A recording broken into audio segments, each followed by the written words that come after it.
Hi hello friends, welcome back to our channel. నేను మీ పద్మ. ఈరోజు మన ఛానల్ అయితే పండిపోయిన దొండకాయలతో పచ్చడి ఎలా చేయాలో చూద్దారండి.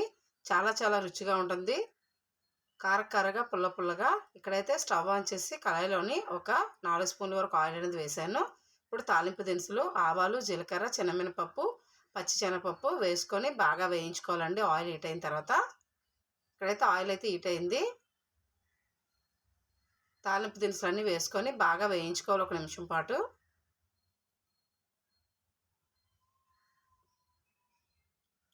ఇప్పుడు తాలింపు దినుసులు వేగినాయి కదండి, ఇందులోనే ఒక చిన్న కప్పుతో పల్లీలన్నీ వేసుకున్నాను. పల్లీలు కూడా బాగా వేయించుకోవాలి. ఇప్పుడు పల్లీలు వేగిపోయిన తర్వాత ఒక 2 రెమ్మలు కరివేపాకు వేసుకున్నాను. కరివేపాకు వేగిపోయిన తర్వాత ఇందులోనే ఒక చిన్న కప్పుతో నువ్వులు తీసుకున్నానండి, ఒక 2 స్పూన్ల వరకు. ఇవి కూడా బాగా వేయించుకోవాలి. నువ్వులు త్వరగా వేగిపోతాయి కదా, ఆల్రెడీ తాలింపు అనేది బాగా వేగింది కదా. ఇందులోని నేను ఇక్కడ ఆరిపోయిన కొబ్బరికాయ తీసుకున్నానండి, డ్రై కోకోనట్ తీసుకున్నాను. చిన్నగా ముక్కలు కట్ చేసుకొని ఒక కప్పుతో వేసుకున్నాను. ఇవి కూడా బాగా వేయించుకోవాలి.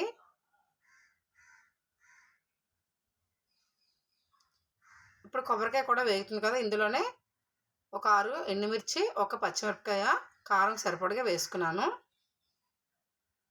ఇప్పుడు వీటిని కూడా బాగా వేయించుకోవాలి. ఇప్పుడు ఇవన్నీ వేగిపోయిన తర్వాత పండిపోయిన దొండకాయ ముక్కలన్నీ కూడా వేసి బాగా వేయించుకోవాలి. ఒక 4-5 నిమిషాలు వేయించుకుంటే సరిపోతుందండి. దొండకాయలు అనేది ఆల్రెడీ పండిపోయినాయి కదా, ఇంకా త్వరగానే వేగిపోతాయి.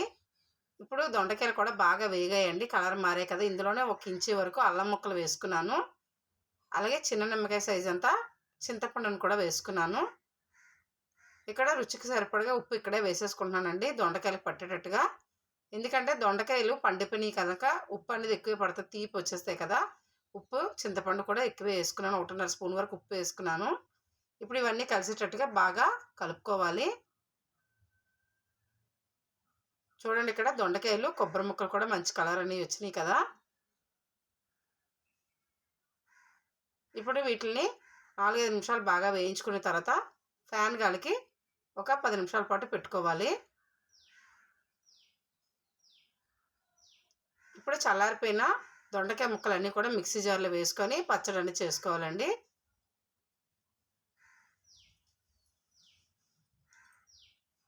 ఇప్పుడు ఇలా మిక్సీలో వేసుకొని పల్సిస్తూ మెత్తగా దొండకాయ పచ్చడిని గ్రైండ్ చేసేసాను ఇక్కడ నేనైతే. ఇప్పుడు వేయించుకుని కళాయిలోనే అదే కళాయిలో ఒక 2 స్పూన్ల వరకు ఆయిల్ వేసుకొని తాలింపు అనేది పెట్టుకోవాలి. ఇక్కడ ఎండుమిర్చి, కరివేపాకు, శనగమినపప్పు, జీలకర్ర, ఆవాలు అయితే ఒక గిన్నెలోకి వేసుకున్నాను. నూనె అయితే వేడయింది. ఇప్పుడు తాలింపు దినుసులు వేసుకొని తాలింపుని బాగా వేయించుకోవాలి. ఇక్కడ తాలింపు దినుసులు అనేవి బాగా వేగిపోయినాయండి.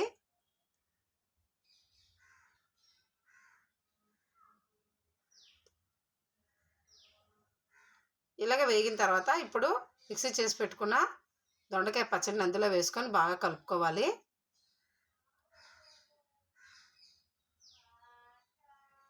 ఇక్కడైతే మిక్సీ గిన్నెలో ఉండేదంతా కూడా చెంచాతో ఊర్చుకొని మొత్తం వేసేసుకున్నాను. ఇక్కడ పోపు అంతా కలిసేటట్టుగా బాగా కలుపుకోవాలి. ఈ దొండకాయ పచ్చడి అయితే చాలా చాలా టేస్ట్గా ఉంటుందండి, రుచి కూడా చాలా బాగుంటుంది. వేడివేడి అన్నం కలుపుకొని తింటే. పండిపోయిన దొండకాయలు పారేయకుండా ఎవరైనా ఇలాగ ట్రై చేసి చూడండి, చాలా టేస్టీగా వస్తుంది. నచ్చితే లైక్ చేయండి, షేర్ చేయండి, సబ్స్క్రైబ్ చేయండి. Thank you for watching. Bye.